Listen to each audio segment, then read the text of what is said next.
main event, MJF takes on Jon Moxley, defeats him, and becomes the new AEW World Champion. This was a good match.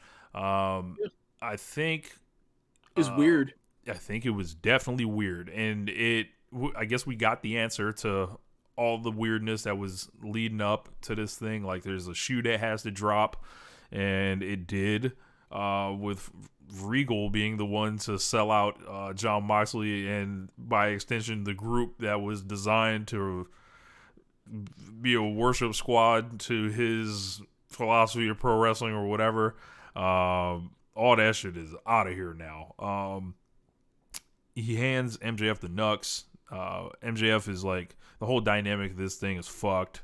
It's very confusing. But as I mentioned, I was kind of in this thing more for what it represented rather than what it actually was. Like, MJF's 26 years old. He's, like, it's the first pillar to win the world belt, which is cool. And this was like a stamp on him that he's going to be able to wear the rest of his career. He was 26 years old, the first time he was world champion, And, he's got the talk game. He's got the wrestling game. However, if it's going to, like, I don't even want to say if it devolves into a bunch of bullshit regarding all his finishes, because we know that's where it's going. Like that's where it's going. That's what it's been. That's what it is, and it's like, he has the ability to, like if it was me, I wanted just the clean, the clean match or whatever, and for him to raise it up, and he could have just kept himself dastardly on the mic or anything like that, because like the more like he does bullshit, the more people are going to cheer for him. So it's like it's a bad situation for like whoever's going to face him. But he's a hot hand right now. I think you got to try him out at the top, and it really means a lot that he was able to come in 3 years, was able to rise to the level he's gotten to. He's been, you talk about people that are great at TV, like he'll put feuds out like classic albums. Typically, like they'll just be back to back to back, and I hope his output increases. Like, we actually see him wrestling more. Hopefully, that's the way they go with it. But I'm interested to see where it goes there. So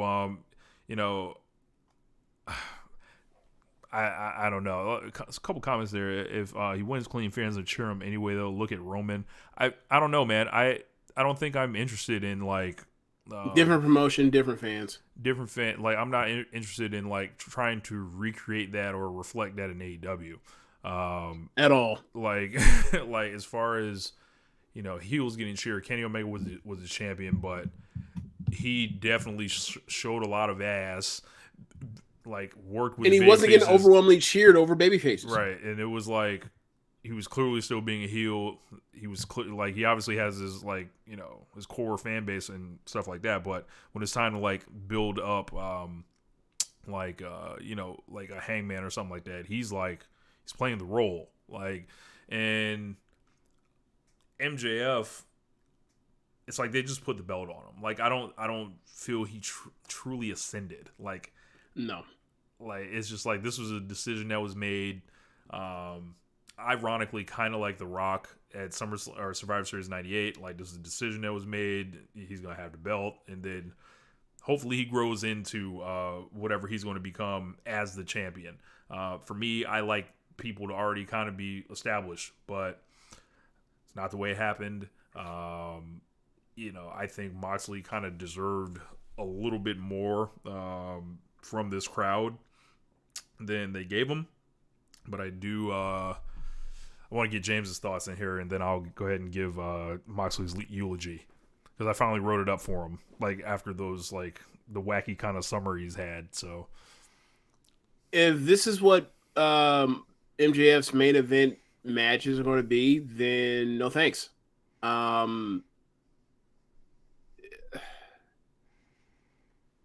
so much of this build was him trying to play this tweener line and him, sometimes doing it well, other times being clumsy with it. But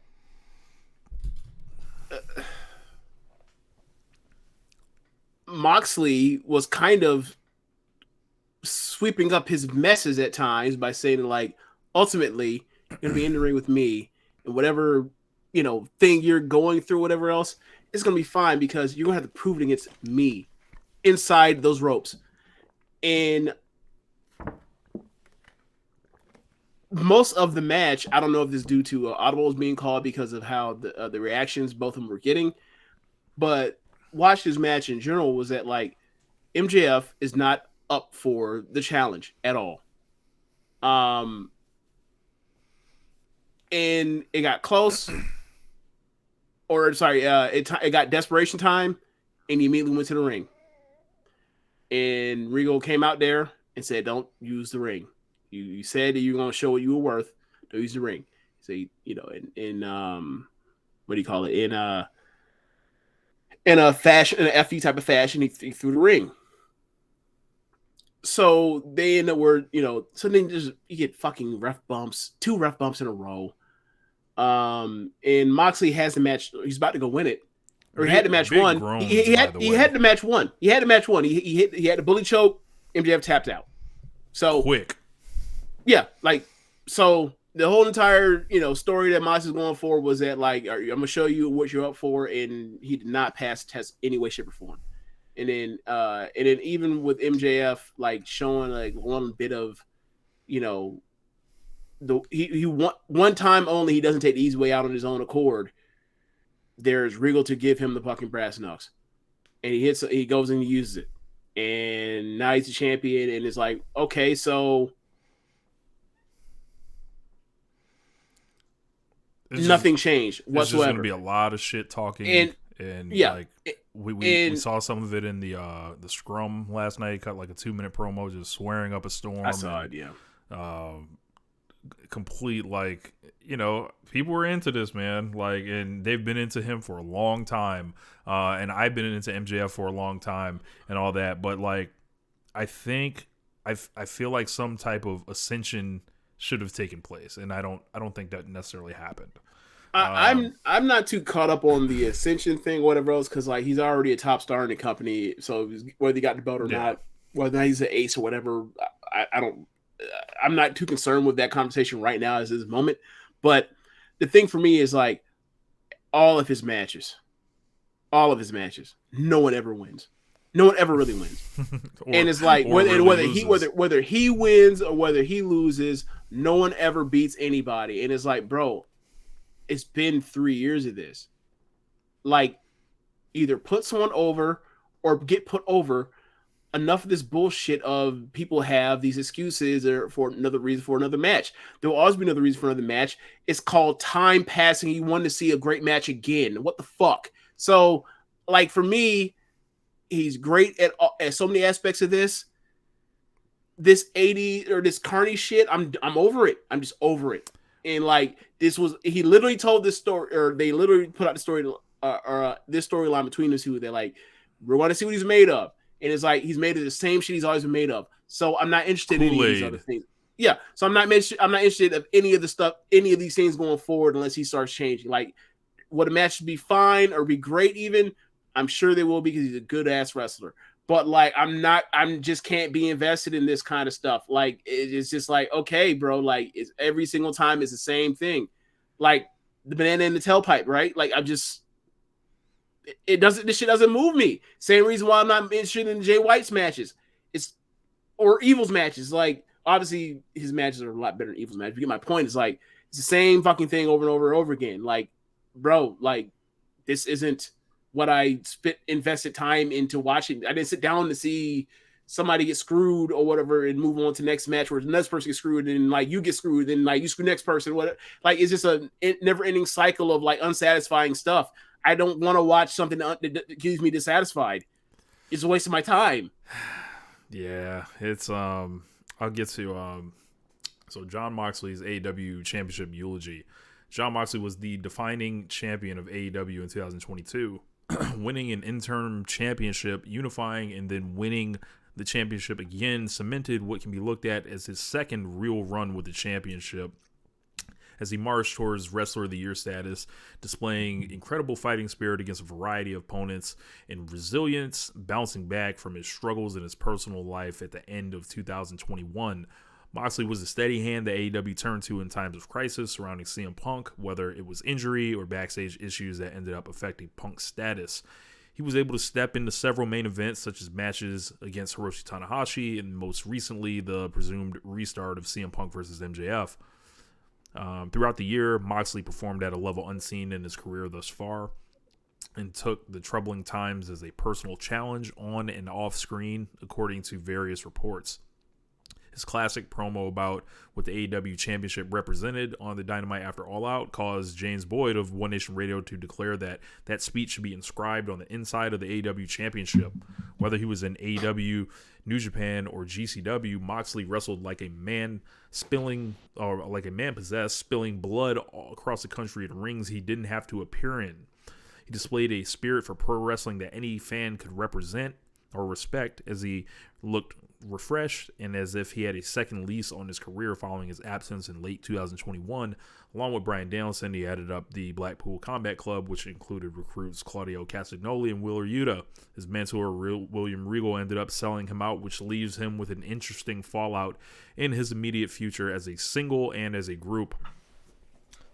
If there was a down point of his reign, it was feeling like he was walking in the shoes meant for someone else, whether it was Forbidden Door or recently at AEW Full Gear.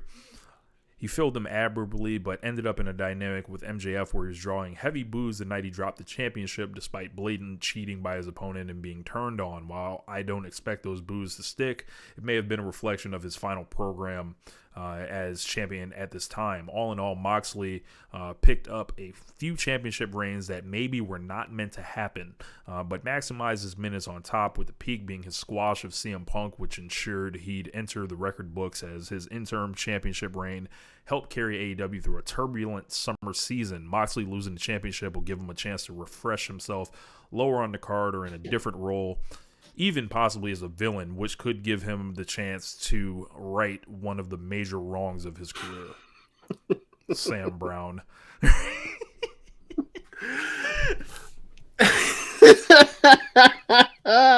Call him out by name. But yeah, that's what I thought of Mox as a champion. So MJF, let's see what you got.